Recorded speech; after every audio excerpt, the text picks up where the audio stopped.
Good morning. This is Father Stephen Kelly from St. John's Church in Detroit. We're continuing our series of daily morning meditations where we generally look at one or another of the lessons that are assigned for morning or evening prayer. Was known as the Daily Office Lectionary.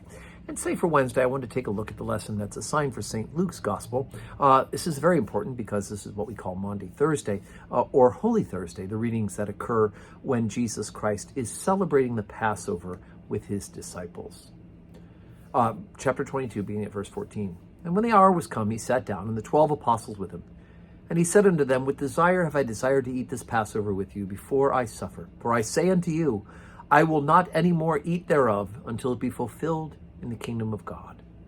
And he took the cup and gave thanks and said, Take this and divide it among yourselves. For I say unto you, I will not drink of the fruit of the vine until the kingdom of God shall come. And he took bread and gave thanks and brake it and gave it unto them, saying, This is my body, which is given for you.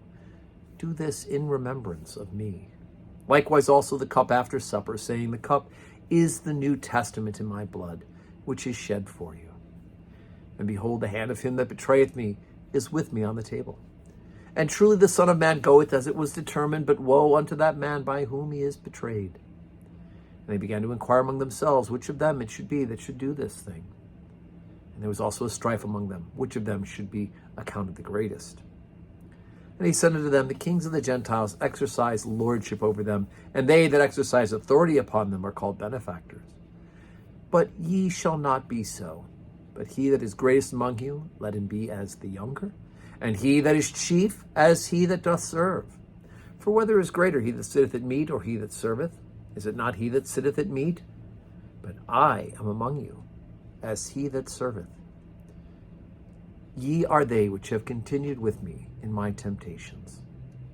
And I appoint unto you a kingdom, as my Father hath appointed unto me, that ye may eat and drink at my table in my kingdom, and sit on thrones, judging the 12 tribes of Israel.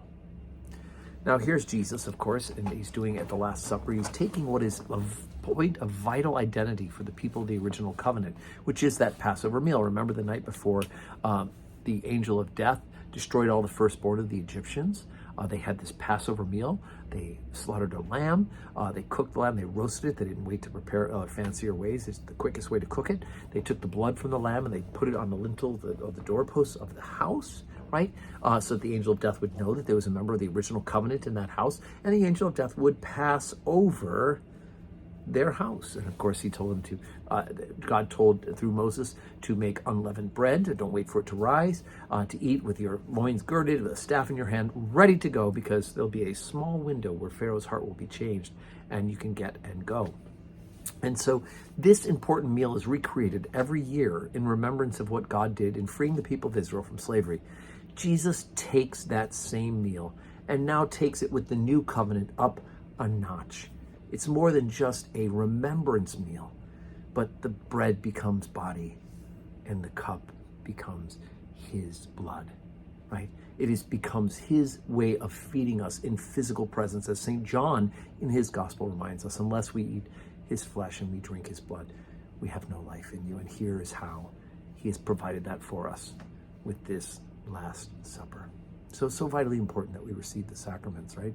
And here we see one of the accounts from this one from St. Luke on how Jesus instituted that Last Supper, instituted the sacrament of Jesus' own precious body and blood. And thanks be to God for that. So today's Wednesday, 12:15 Holy Communion. I do hope you can join us either in person to receive that sacrament, right, that you may have life in you, or to be able to join us online. And I do pray that you have a wonderful Wednesday that is full of blessings.